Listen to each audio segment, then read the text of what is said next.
Tuhan sertai, Tuhan lindungi, tapi kita mau juga berhasil, amin.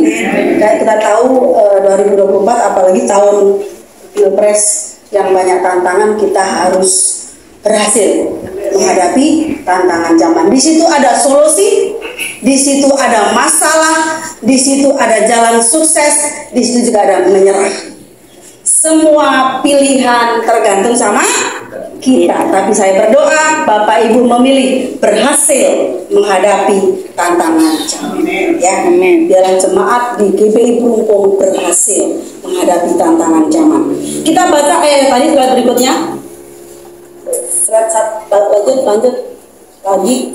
Ya, ini keadaan zaman sekarang.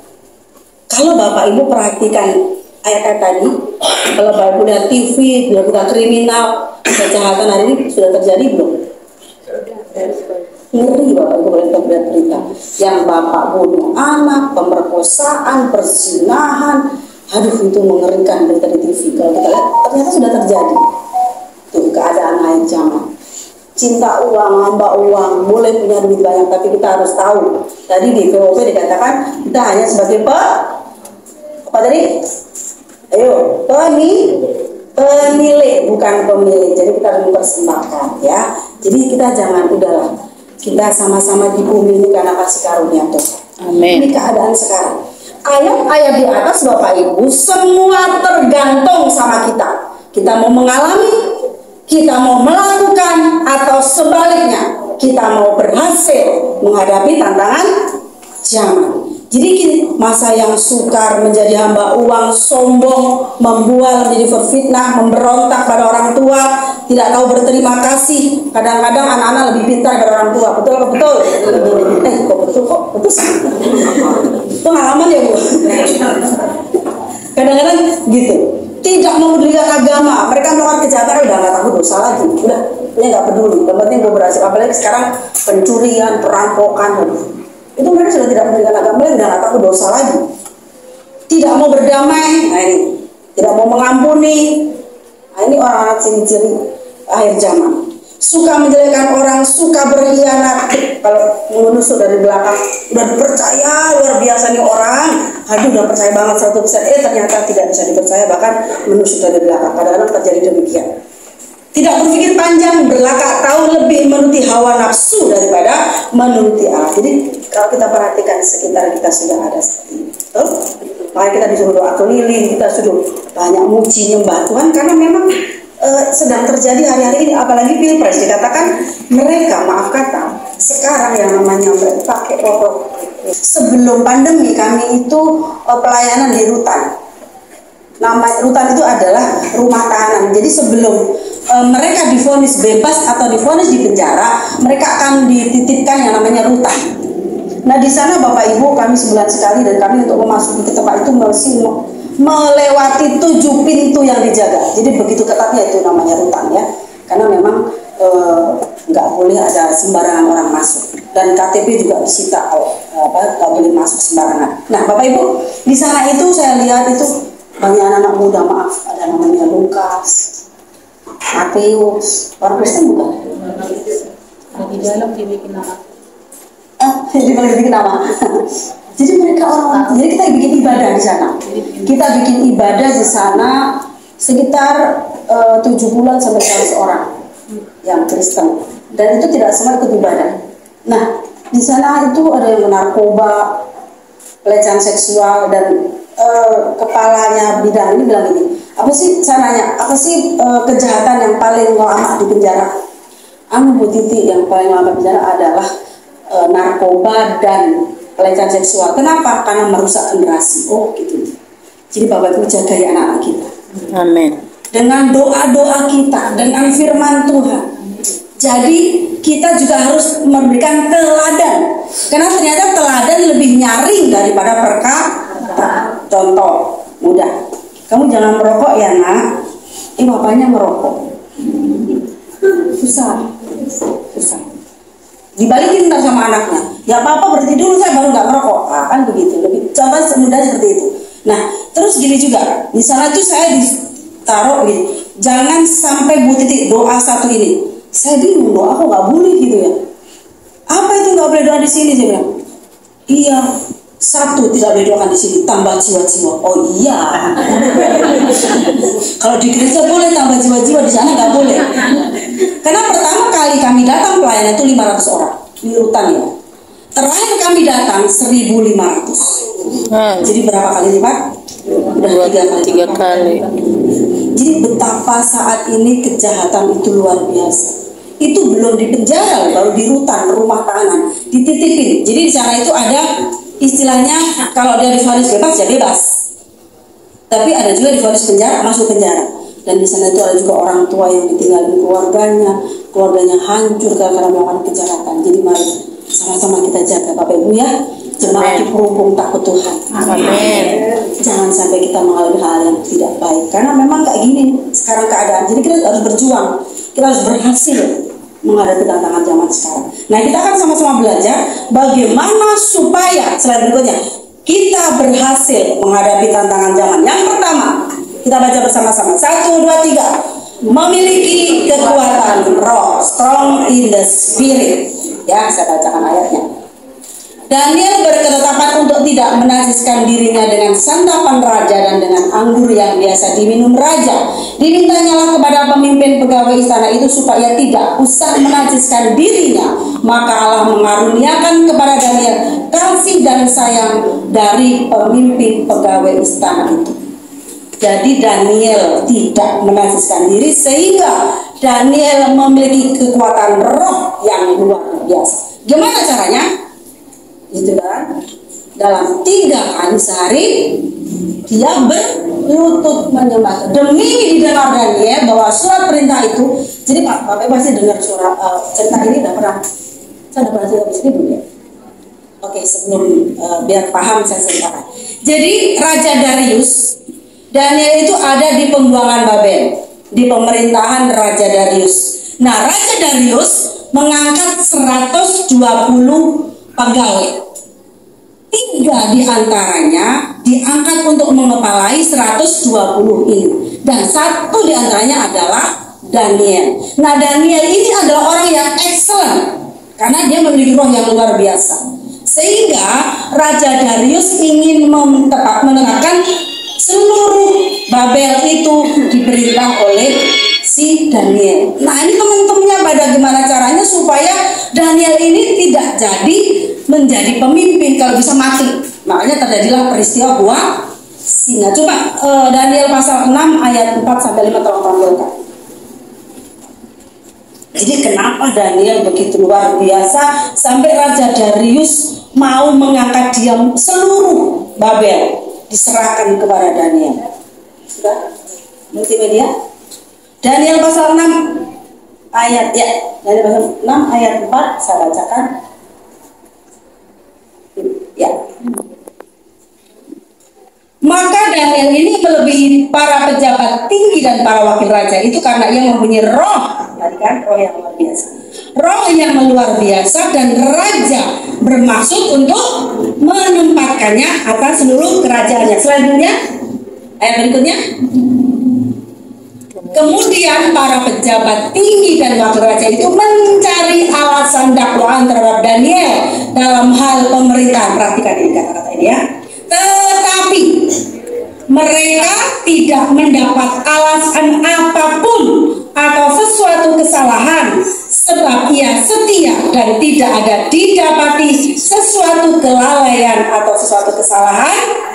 Hebat nggak? Kenapa? Karena dia memiliki roh yang luar biasa, sehingga semua urusan negara itu diselesaikan dengan excellent sama Daniel. Makanya kenapa sampai orang pada iri, jadi masuklah Daniel tentang peristiwa Goa Singa. Kalau bisa Daniel mati, kalau bisa Daniel nggak ada, intinya begitu. Tapi dengan pertolongan Tuhan ternyata tidak demikian. Kalau kita memiliki roh yang luar biasa, kita akan jadi excellent di pekerjaan, di rumah tangga. Ayo, miliki roh yang luar biasa. Pada saat slide berikutnya, pada saat Daniel berada di pembuangan, Daniel tidak memiliki orang tua untuk membimbing dirinya mengambil keputusan. Tetapi karena kasihnya pada Allah dan dirinya, sehingga Daniel tertanam dalam dirinya, maka Daniel ini melayani Tuhan dengan sepenuh hati. Pertanyaannya adalah, bagaimana dengan kita? Apalagi anak-anak muda di sini. Kalau jauh dari orang tua, jauh dari mungkin lagi kerja atau merantau atau kos, atau mungkin kita lah orang-orang tua lagi sendirian. Tiba-tiba ada muncul video porno. Gak ada yang tahu nih. Kita mau gimana? Lanjut atau dalam nama Yesus? Semua tergantung sama kita. Daniel ini tidak punya orang tua karena dia adalah 3 pemuda ini, Sadrak, 4 pemuda, Sadrak, Mesak, Abednego. Masuk Daniel itu tidak dibuang, gitu ya. Dalam pembuangan mereka sendirian. Tapi karena mereka mengasihi Tuhan dengan sungguh-sungguh, dia bisa berkata tidak kepada Yosef. Memiliki roh yang membuat kita mudah terhubung dengan sorga dan perkara ilahi, dan dimensi rohnya akan membuat kita memiliki sifat dan karakter ilahi. Jadi Bapak Ibu, di gambarnya lagi doa Daniel, ya. Itu yang musuh-musuhnya gimana caranya menjerat Daniel dengan kesalahan. Slide berikutnya. Sorry, atasnya, ya. Atasnya lagi, nih Daniel dengan Raja Darius. Jadi Raja Darius sangat-sangat mengasihi Daniel. Kalau Bapak Ibu baca ayatnya, Raja Darius itu pada saat Daniel di penjara dimasuk gua singa, dia tidak tidur semalam-malaman. Karena dia sangat mengasihi Daniel, karena dia sangat tahu Daniel itu benar. Sampai pada saat di pintu goa katakan, Daniel, Daniel, anak Allah yang hidup, sanggupkah Allah yang kau sembah menyelamatkanmu? Sampai seperti itu, karena Daniel sangat dikasihi, Daniel hidup benar. Nah, bagaimana supaya kita berhasil menghadapi tantangan zaman? Pada saat itu Daniel berhasil menghadapi goa singa. Pada saat itu Daniel berhasil menghadapi tantangan yang karena Daniel memiliki roh yang luar biasa. Mari kita belajar seperti Daniel. Kita juga memiliki roh yang luar biasa. Banyak uji nyembah Tuhan. Banyak uji nyembah Tuhan hari ini. Dan bahkan mari jagai anak-anak kita. Kalau perlu bawa anak-anak kita di dalam pelayanan. Kenapa? Kalau anak-anak kita dalam pelayanan, setidaknya mereka ada mentor. Anak-anak saya semua pelayanan. Hari ini anak saya main drum. Anak saya nomor 1 singer. Kadang-kadang semalam WL di youth. Kadang-kadang nari di modelan. Jadi mereka punya mentor juga. Kalau kita sibuk di gereja, mereka nggak akan protes. Nggak pulang-pulang di gereja, ngapain aja sih? Mereka tahu kesibukan di gereja seperti apa. Jadi setidaknya kita bisa mengatasi masalah dalam keluarga. Anak-anak kami pelayanan seperti. Dan saya itu berjuang waktu anak saya nomor 2, karena memang pendiam sekali.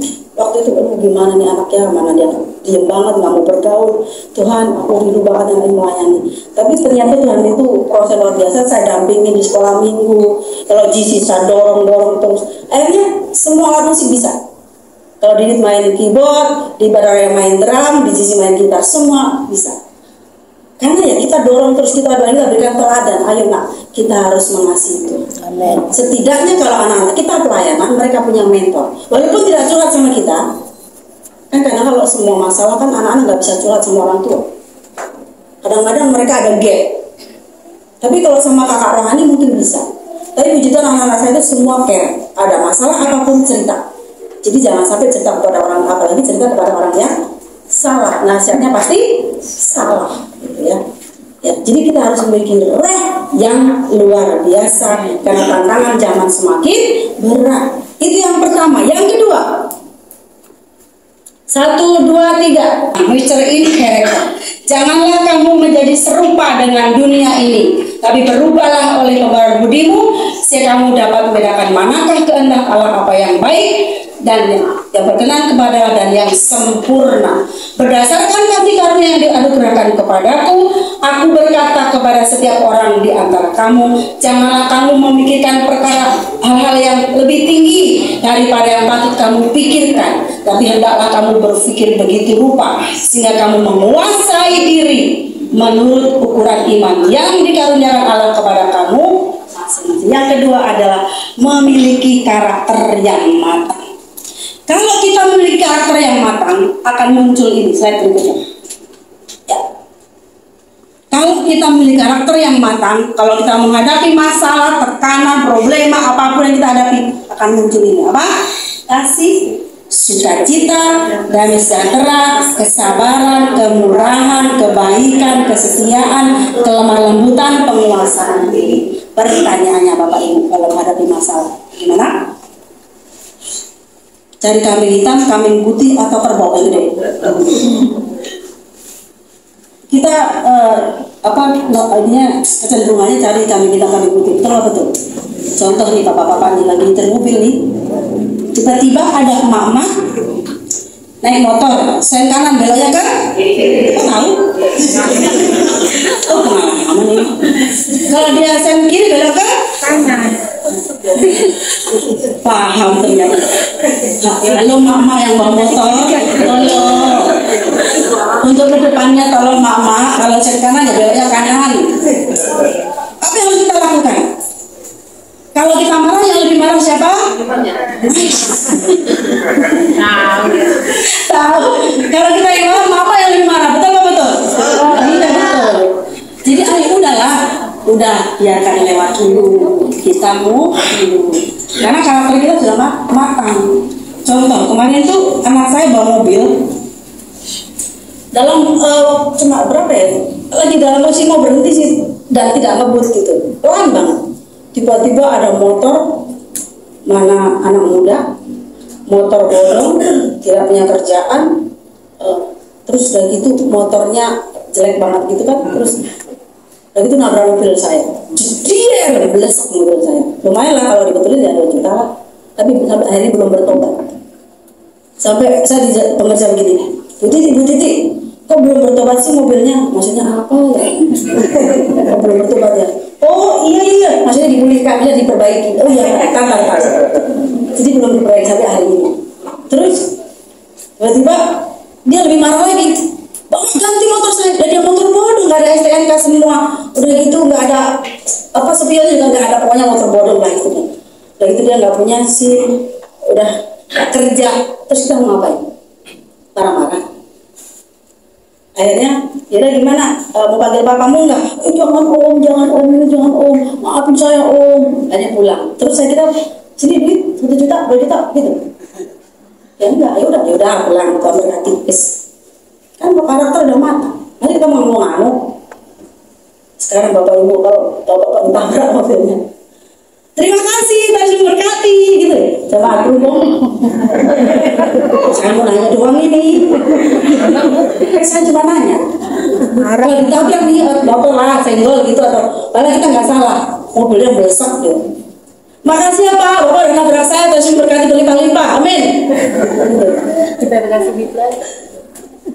Kita belajar bahasa Ibu ya, memang nggak mudah untuk melakukan itu. Akhirnya ya udah, selesai pulang. Sampai hari ini belum bertobat mobil saya. Ya sudah, nanti Tuhan kasih berkat, pasti bisa bertobat. Ya, jadi Bapak Ibu kadang-kadang gini, kita itu dihadapkan masalah-masalah yang tak terduga. Betul Pak? Betul. Masalah kalau datang kadang-kadang ngajak temennya. Bareng-bareng. Aduh Tuhan, masalah ini belum selesai loh Tuhan. Kenapa sudah datang masalah baru sih Tuhan? Betul Pak? Betul. Apa di sini nggak ada yang punya masalah? Nggak ada. Oh ada, tapi nggak ada yang punya masalah. Kalau saya sih punya. Jadi semua orang punya masalah, betul. Jadi jangan merasa sendiri kalau Bapak Ibu punya masalah, ya. Tuhan pasti sudah sediakan jalan keluar. Yang penting seperti tadi, Daniel berdoa, memuji, menyembah Tuhan. Daniel nggak jadi mati kok. Bahkan Daniel benar-benar memerintah seluruh Babel, diarah ke seluruh Babel. Karena Daniel tidak cinta uang, Daniel baik, dan Daniel memiliki karakter yang luar biasa. Amin. Nah, Tuhan sedang mempersiapkan panggung atau podium untuk gereja Tuhan di akhir zaman, yaitu kita umat Tuhan. Umat Tuhan, para pemenang bisa memerankan peranan mereka dengan maksimal untuk memanifestasikan Kristus di bumi. Saya sering bilang, pernah bilang juga di sini, sering bilang di kota-kota saya. Jadi Bapak Ibu, orang di luar sana melihat orang Kristen itu TOPBGT, apa itu? Top banget. Top banget apanya? Gantengnya bukan, kayaknya bukan, kasihnya, baiknya, kalau perlu imannya, ya, TOPBGT, masalah kasih. Makanya kalau gereja kita dianiaya, demo nggak? Demo, di sini demo? Enggak kan? Ngapain kita bela Tuhan? Tuhan yang bela kita, kan gitu. Jadi Tuhan rindu memposisikan umat Tuhan sebagai pemimpin komunitas yang berkualitas, hidup yang berbeda dengan dunia. Anak-anak Tuhan memiliki sikap hati yang taat mutlak di segala aspek kehidupan terhadap arahan Roh Kudus sebagai kunci kemenangan. Tahun 2023 adalah tahun bangkit jadi pemenang. Jadi kita harus menang. Ciri karakter yang matang adalah yang terdapat dalam Galatia 5 tadi, ayat 2 dan 3. Tidak mudah mengalami goncangan mental. Artinya apa? Siap menghadapi tantangan atau goncangan. Apapun itu. Apalagi bapak-bapak sekarang harus berjuang, ya. Tidak hidup berdasarkan emosi, tetapi bisa membedakan yang baik dan yang jahat. Tadi kalau kita dihadapkan dengan kejadian gitu, emosi atau kita bisa menguasai diri, semua tergantung sama kita. Kekuatan dari dalam namanya mental, kekuatan dari luar katanya anugerah. Jadi mental dan anugerah harus berkolaborasi. Tuhan sudah kasih anugerah nih, tapi kita nggak ngapa-ngapain, jadi enggak. Kita juga harus punya iman, kita juga harus punya keinginan, kita juga kehendak untuk menyenangkan hati Tuhan. Jadi mental dan anugerah bersatu, bergerak bersama-sama supaya terjadi sesuatu yang kita inginkan. Jadi Tuhan sudah luar biasa kasih kita. Tuhan sudah berkati dengan luar biasa dan kasih karunia. Ayo kita gunakan kesempatan yang Tuhan beri sampai hari ini.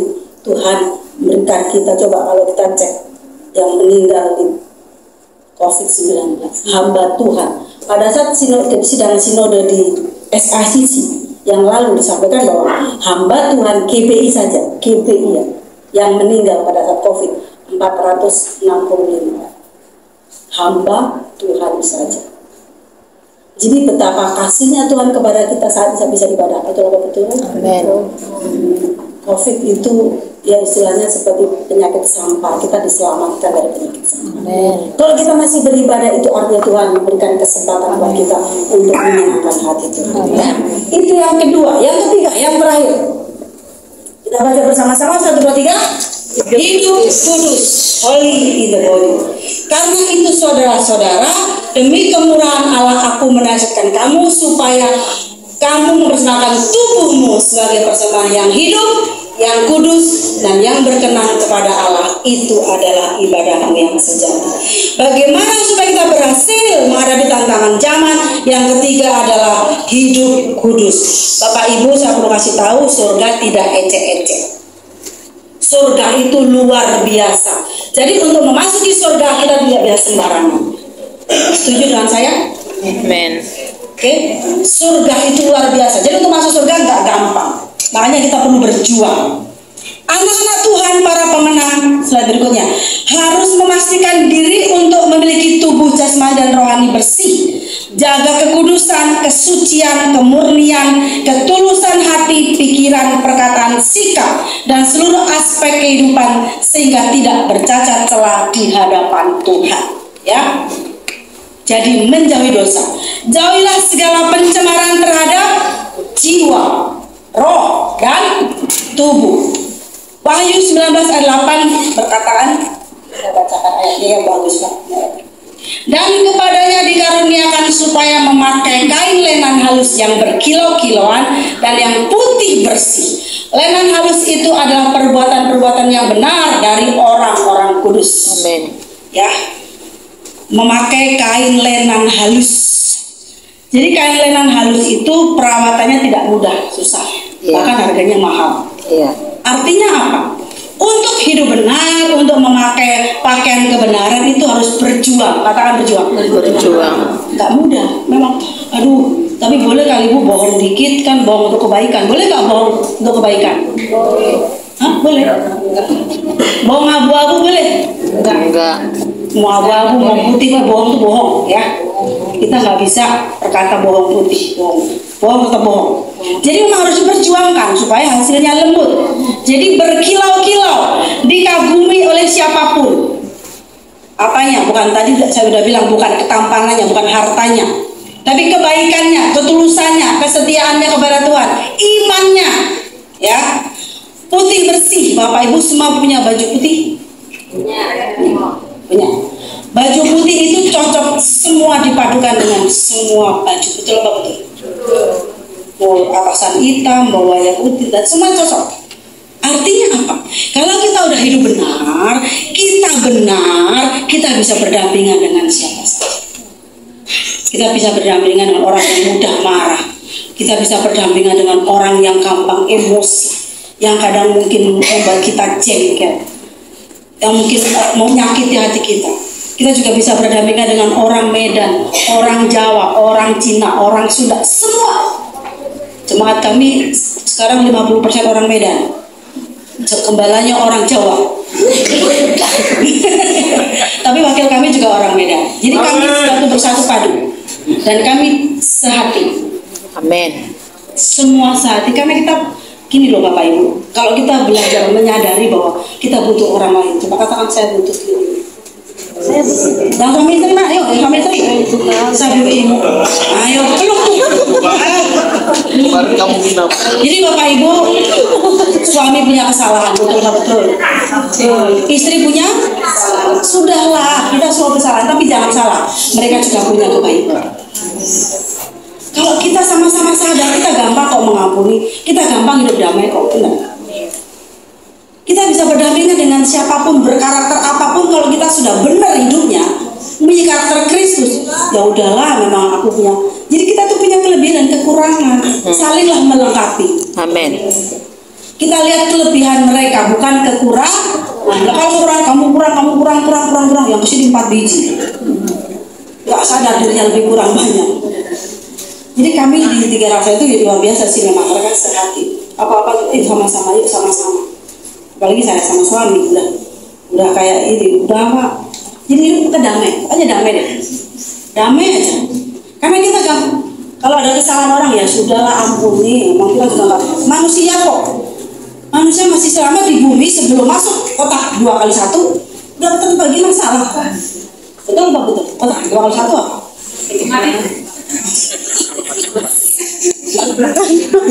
Sebelum masuk 2 kotak kalian itu kita akan terus namanya berbuat salah. Betul apa betul?